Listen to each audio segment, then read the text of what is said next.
Welcome back to the France 24 newsroom. We're going to take you straight to Benin, where the French President Emmanuel Macron is speaking with Patrice Talon. Take a listen.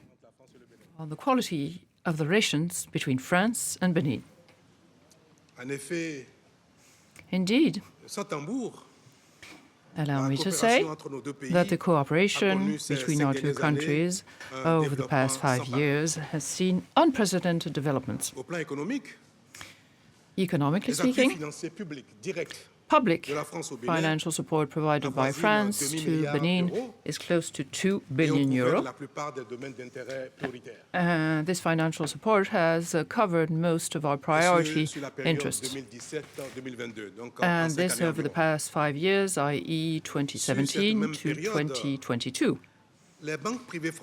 During the same period of time, French private banks chipped in to provide financial aid to public investment for an amount close to 800 million euro for a BPI guarantee, with a BPI guarantee for most. That means that even when the public sector intervened to provide funding and investments in our country, the public sector supported this, and this outside the bond market. So, in a nutshell, the mobilization of resources and of support provided by France to Benin allowed us to fund investments at an unprecedented level which has reached, I believe, 1.5 billion euro. And during the same time, French businesses operating in Benin received public procurements and participated in tenders for close to 1 billion euro during the same period of time. All of this to say that the economic relations between France and Benin reached a level over the past 5 years that was totally unexpected and not even hoped for, close to 10 times what we had over the past few years before the last 5. And this goes to show how great our relations are. Even politically speaking, I can say the same thing. If I had to qualify our relations over the past few years, once again, I would say that they are outgoing, freewheeling, and unhampered by our past. And testifies to this the restitution of artifacts and pieces of art that were given back to Benin by France, and we thank France and congratulate the President for it. I would like to specify that in the same momentum of cooperation, collaboration between our two countries, France and Benin are going to sign very soon an agreement for strategic partnership that is going to cover 2022 until 2026 and is going to give additional support and go even further in the ties between our two countries. Along the same lines, you, President France, have accepted to accompany and support Benin in 3 specific fields. We have just signed an agreement on 2 of these points. The first one being our educational system. Benin has decided to focus on technical and professional training. And we are expecting from France and from the European Union to receive that support. This has also already been done by the World Bank and the International Development Agency. But we want to go further. We want that 7 out of 10 pupils be trained or receive a vocational training. This means important investments in schools, in training centers, in vocational training centers at all levels. At the last UN summit, France-Africa summit, the European Union put Africa and this program for Benin, the sub-region, in its program for the next period of time. And this to reinforce the vocational training of the youth in our country and in the region.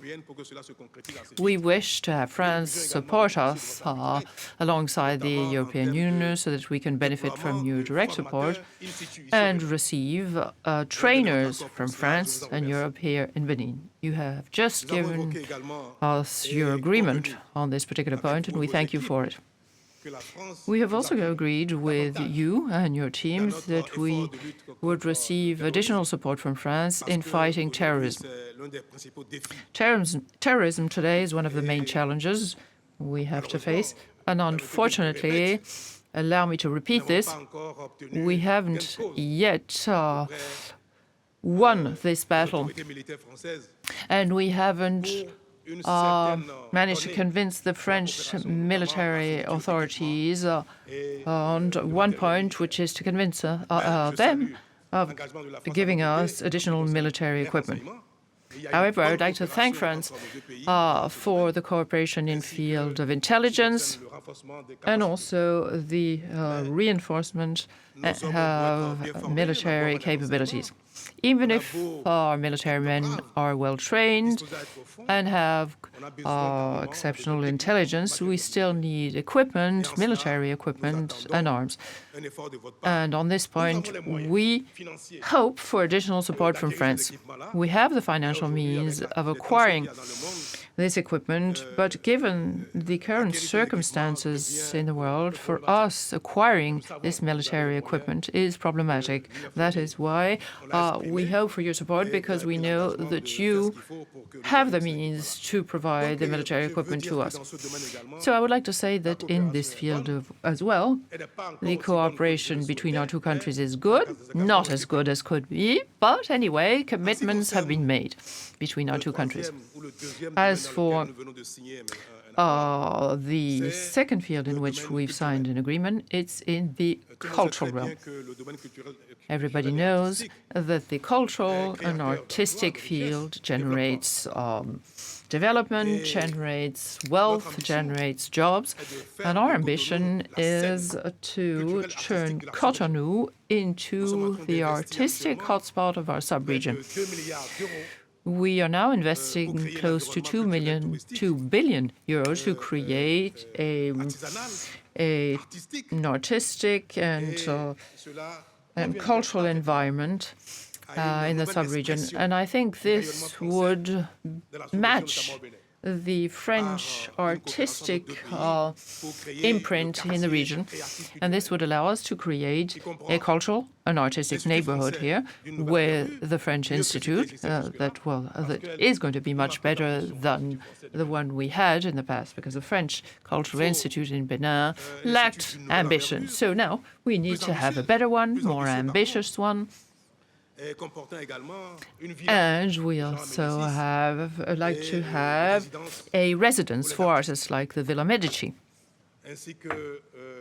And we would also like to be able to carry out our project of building a contemporary art museum. All of this to turn Cotonou into an artistic scene, and a scene in which our joint artistic culture could express itself. You gave us your agreement for France to support the project. I thank you for it, and I hope that these commitments will be met in due time, because, of course, if we take too long to make it happen, we might lose momentum. Mr. President, in our discussions and with the meetings in our two delegations, we talked about the main challenges we are faced with today in our world. War in Ukraine, the situation in Mali, Burkina Faso, security in our sub-region, the problems of the increasing cost of life made worse by COVID, and the war having hiked up the prices of food and foodstuff and of fuel. Our points of view are convergent.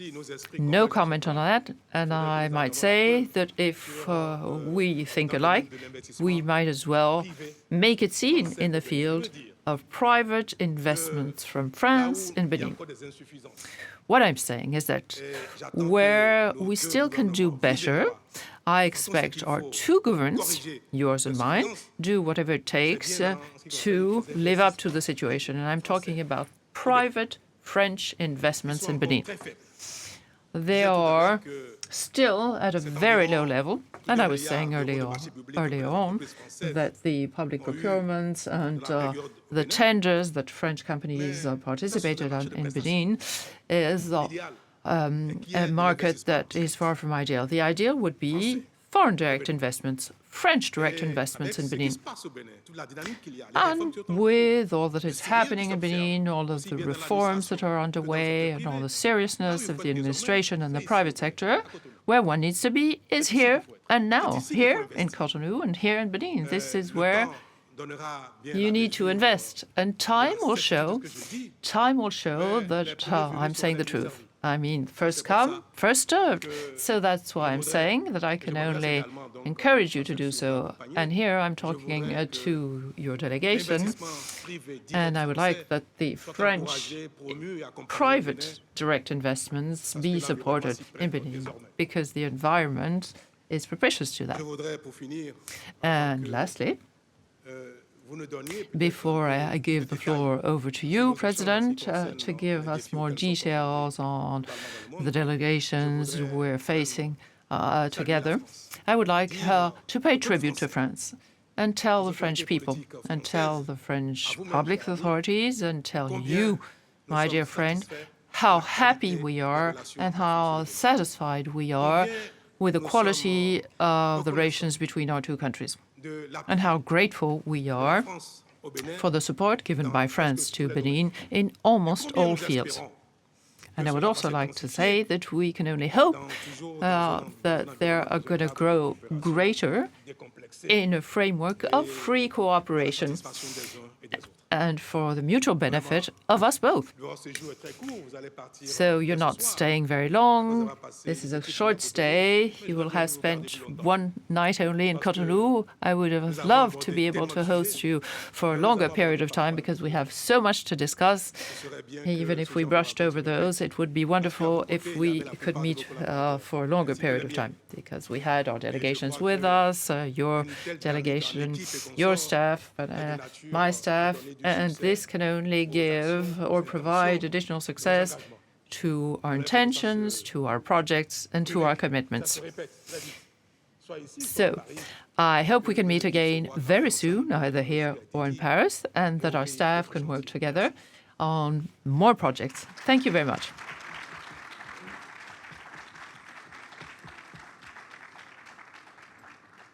Thank you very much, Mr. President. Dear Patrice, ladies and gentlemen, members of Parliament, Excellencies, ladies and gentlemen, allow me to say how happy I am to be here with my delegation here in Cotonou, in Benin, for the first trip to Africa that I've made since I was re-elected. So I'd like to thank you for the very warm welcome you extended to all of us. The delegation that has come along with me includes many different talents, very often binationals, that are a tribute to both our countries, ambassadors of the connection and the links that we want to develop between our two countries. I would like to start this little speech by mentioning what you ended with. And I would like to say how moved I was when I was walking with you through the exhibition and seeing the 26 works of art restituted by France to Benin recently. These 26 works of art are from the Kingdom of Abomey. And more than 200,000 people have been able to visit this exhibition and seen these works of art, and they have seemed to be very moved in viewing these pieces. You have decided to extend the exhibition And this goes to show that people had been waiting for these works of art to be restituted to Benin. This was a commitment I made in 2017 in Ouagadougou, and this is the result of our many discussions. And then what I'm saying here now is that what we commit to, we act upon. And thanks to the cooperation between our two countries on the project, we've been able to show that what seemed to be premature or impossible then seems quite obvious today. And I can only thank all of those who worked to make it happen by writing reports, by providing a doctrine, or by passing new laws allowing us to restitute these works of art.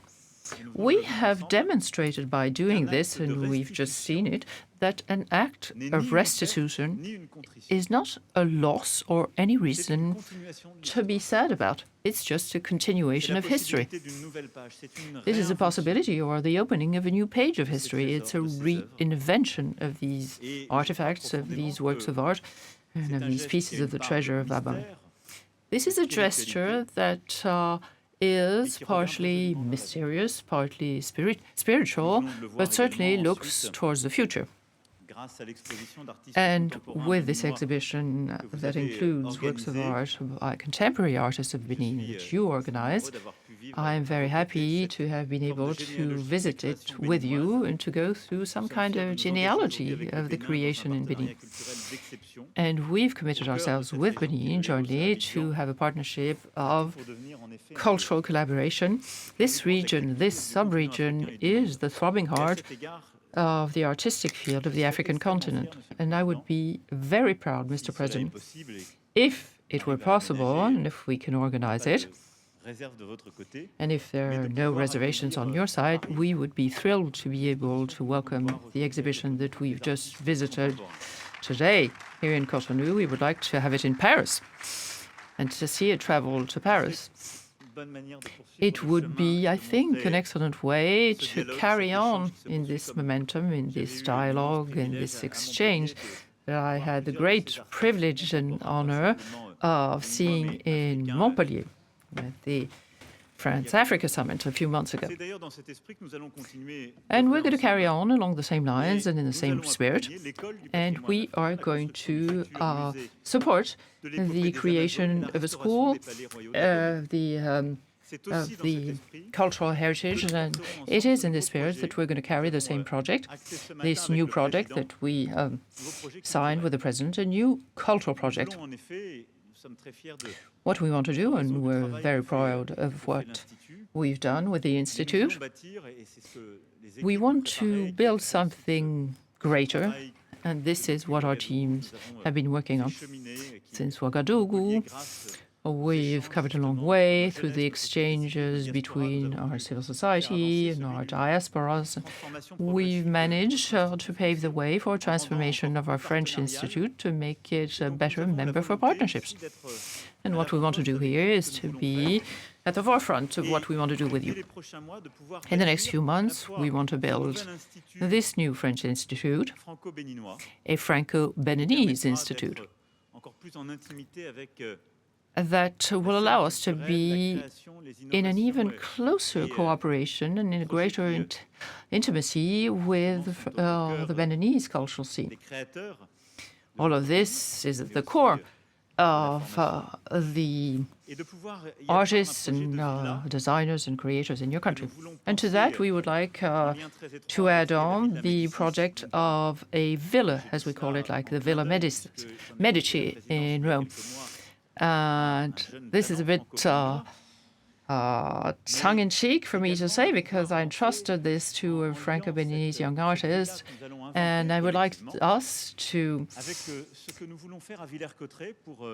compare this to what we want to do in Villers-Cotterêts, on the Francophone countries, to develop residence for artists, and to extend Francophony to all of the other aspects it covers. We want to turn this new villa, this project of the villa, to be a place in collaboration with what we announced yesterday. This cultural innovation African creation that we want to launch every year. And we want to close the links between this institute and the diaspora we have in Paris. What we want to do is to have some kind of confederation of goodwill of artists and creators on both sides. I think this is an important partnership, and I thank you for closing the agreement. And we see that in the next 18 months, we're going to have to generate this mini revolution in full symbiosis with other initiatives that we're carrying. As for the new restitutions that I committed to when you came to Paris on an official visit on November the 9th, I wish us to go all the way to the end of this restitution and pass the framework agreement.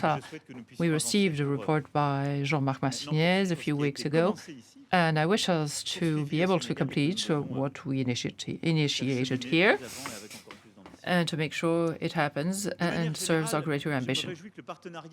Generally speaking, I'm very happy that the partnership between France and Benin be at the forefront of the relationship between France and the African continent that I had wished for in Ouagadougou on the 17th of November.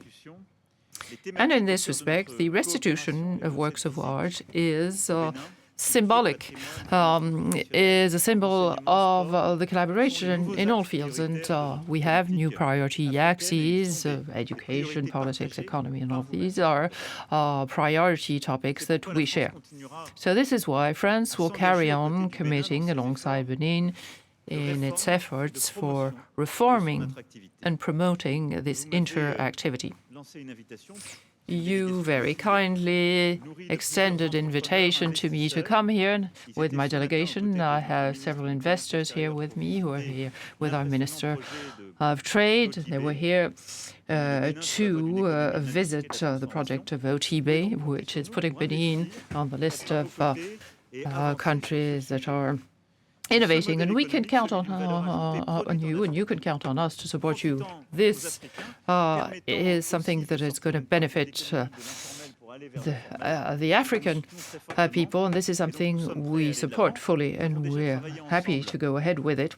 We already worked a few months ago, over a year ago, we worked on financing of African economies. And what we carried with great ambition is going to allow us to develop further projects and new initiatives here. As you said, this was at the heart of what the French presidency of the European Union placed for the summit between Africa and the European Union. But being here, I would like to say that I share your strategy to wish to develop further the Beninese youth and to train them to acquire the capabilities and skills that are required by these new fields. This is what we wanted to do with many countries in the region, develop a new university or academic fields. And this was in line with what we said to the young Africans. We said, if you want to study and do new things, you can come to study in Europe.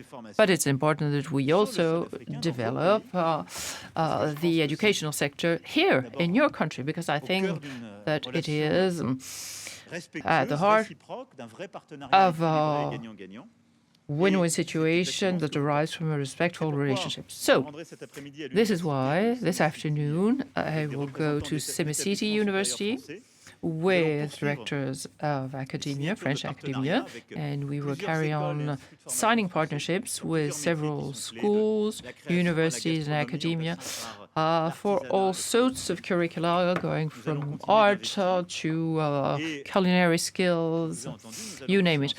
And we're also going to invest, and we're going to show that this is a project with a vocational training that justifies European funds.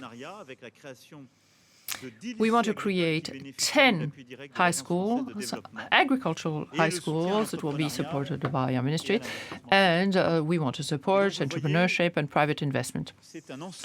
So, as you can see, this is there's a whole range of projects in addition to the campuses that we have launched, and for which we already have French funding that has been earmarked, and we want to carry on with those projects. We want to train the youth, we want to provide vocational training for new professions, and this is one of the projects we're going to carry on acting upon. Culture, development, but all of this is only possible if security prevails in the region. You know the historical commitment of France to fight terrorism in Africa and to support African countries to fight terrorism. That is why we exchanged with you, Mr. President, and I would like to pay tribute to the internal security forces and those who had to support terrorist attacks on the border with Burkina Faso since the end of 2021. And I would like to pay tribute to the commitment of the French military forces, which had to intervene in France and in the north of Benin to free hostages. And I would like to pay tribute to our military men who lost their lives in these operations. And I'm thinking of their families, and I'm thinking of their brothers in arms today. France will always support the Beninese authorities to fight terrorism. We are here to provide support. First of all, a civilian support to provide strategic support to the most vulnerable regions and to monitor the terrorist groups. We want to support the reorganization in the region, and we will be there to meet your demands for training and requests for equipment. Over the past 3 months, we've managed to respond to your demands and deploy new things. I'm going to try and repeat this. We've accelerated our cooperation over the past few weeks. We have detached men, we have planned new things, and we have trained new people. We will there to provide equipment as well, pickups, demining equipment, bulletproof vests, and other pieces of equipment will be delivered very soon. But over and above these pieces of equipment, the President requested drones and military surveillance equipment. We're going to act on this very soon to help Benin structure this part of your defense, which is necessary if we wish to be more effective in responding collectively to terrorism. On a broader scope, what we want to do is to build together a very concrete renovation of the French presence here, by providing support, training, special operations, planned operations. And this is why together we decided that I would make myself available to respond to your invitation to attend a visit of the Accra initiative to structure all the countries which launched a key initiative. And this is the philosophy that we wish to deploy, that is based on 2 key principles. We intervene in support upon specific requests put to us by countries, but we do this only in remembering that it is meant for political development. And what we've seen in the past few years in Mali goes to show that when there is a military operation, and military only, and this is something I said in Bamako in 2017, when there is no response provided in the field by local authorities, which is a political response, and a response in the field of development, military presence is not sufficient. With you, Mr. President, we talked about the core of your strategy, which is to turn your country into an example of economic development. a country that has a very clear framework in terms of cooperation, in terms of training, in terms of cultural, tourist, and sporting development. And we had a one-to-one discussion and a bilateral discussion on more political matters, more sensitive political matters. I think that we want greater openness and transparency to go along with this collaboration between our two countries. As you can see, our presence today, alongside your delegation, is the result of the work we put into it together. We've managed to build an unprecedented partnership, and we want to go even further. Because what we have here is we have a president, we have a government, we have a country, which is Benin, which is willing to go further, to work further on its development. And because we have managed to live up to some of the challenges of the past, and because we are used to using the strong spirit that is here, I think we'll be able to live up to the challenges of the future. Thank you very much.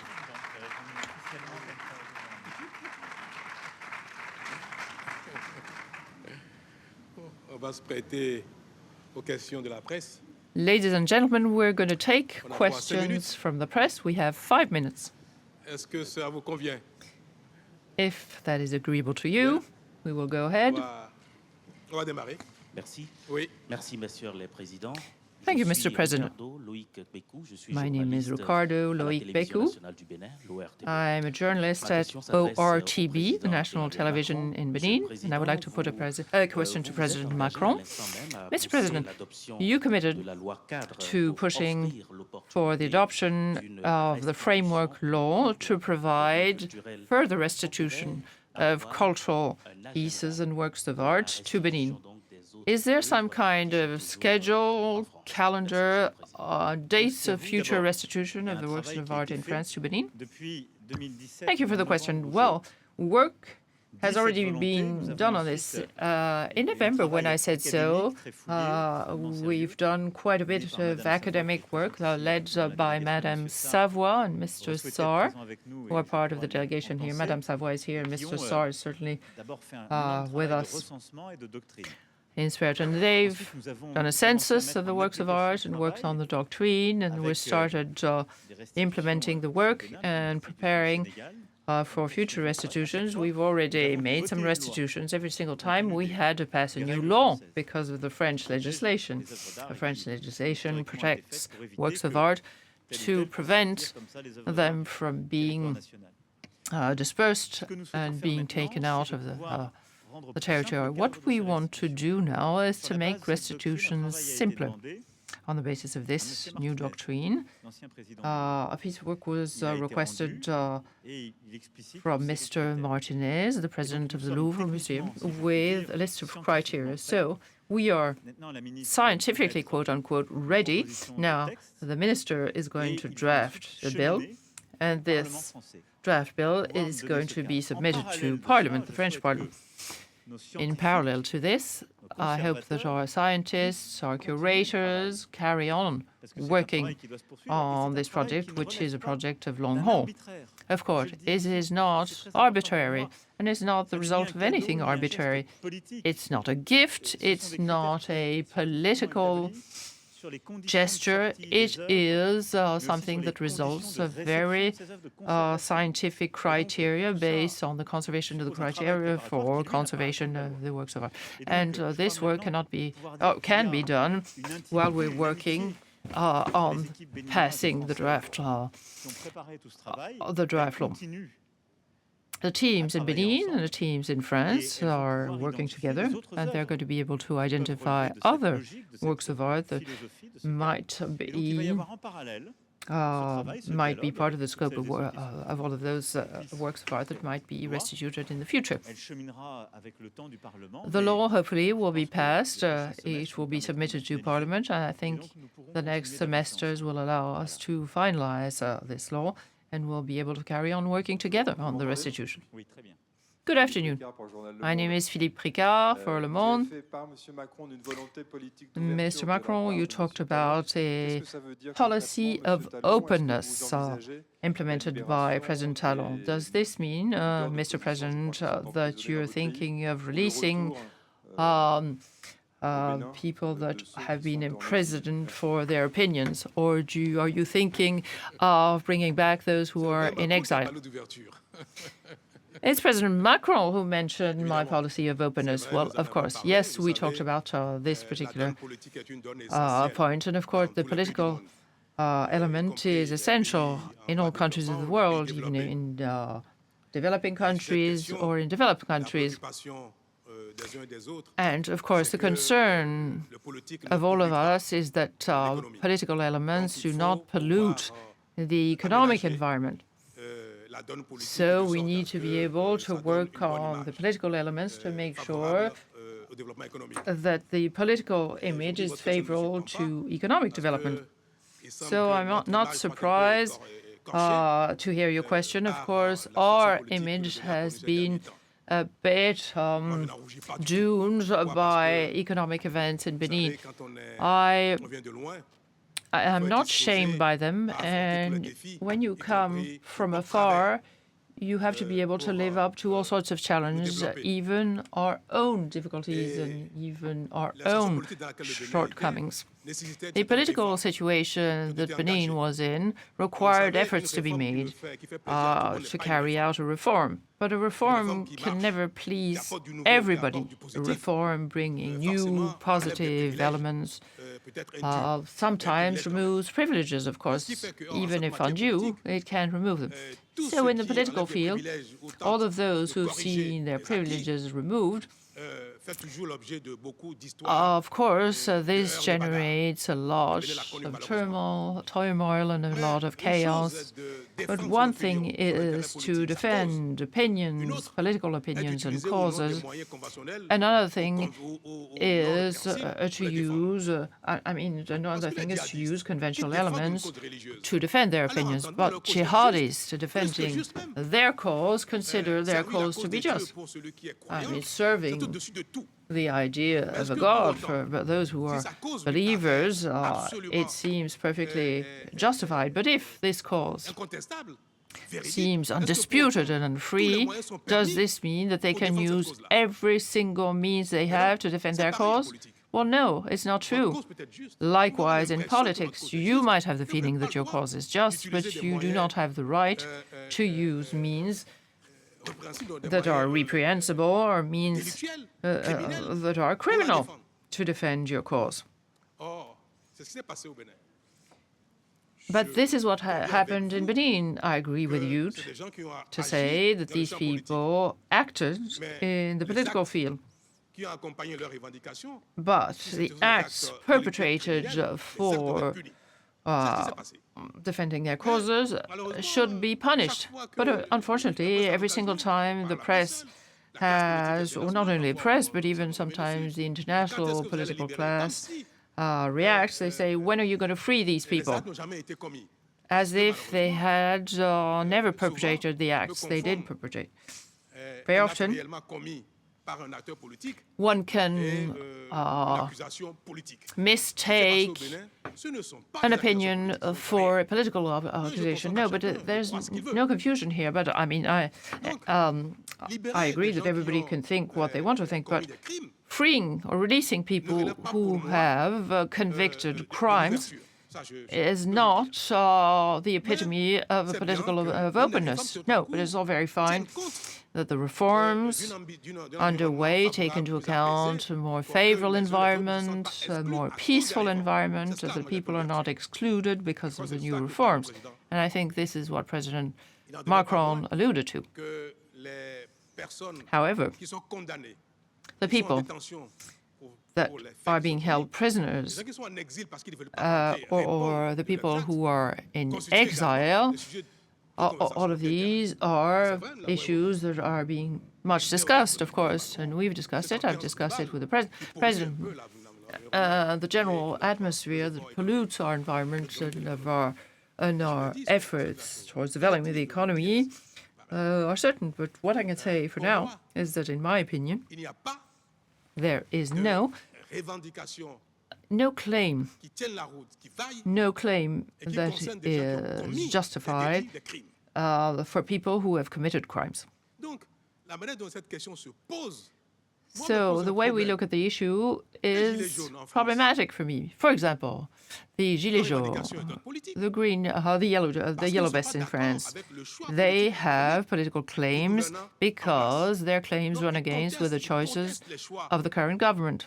So they protest against the choices made by the government. The choices of fiscal policy, for example, these are political choices. So those who contest those choices, do they have the right to burn things, to fight with the police and to attack people? No, they do not have the right, and they need to be sanctioned. They need to be accountable for what they've done. Those who invaded Capitol Hill, I mean, they did so for a political reason, because they deem that the results of the elections are not what they expected. But does this mean that they have the right to invade Capitol Hill and to question what law provides for? No, certainly not. Well, I would love if you have ask a question to President Biden and ask him when he's going to stop the court actions against these perpetrators. Those who have committed these acts need to be held accountable for them.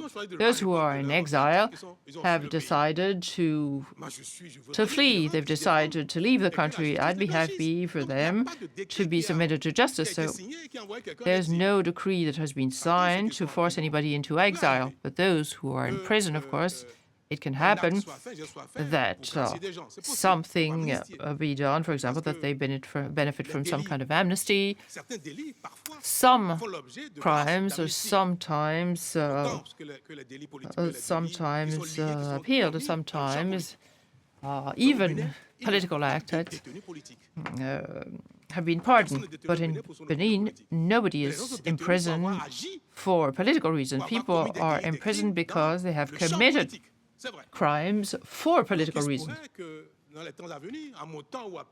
So it could very well happen that in some time in the future, prisoners be pardoned for their acts.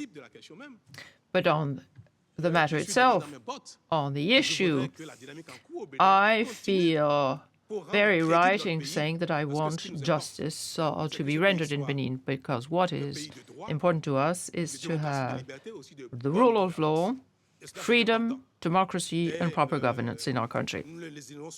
That's important, and we'll do whatever is needed for these values to be maintained, and which will allow French businesses to come and invest in Benin. Thank you very much.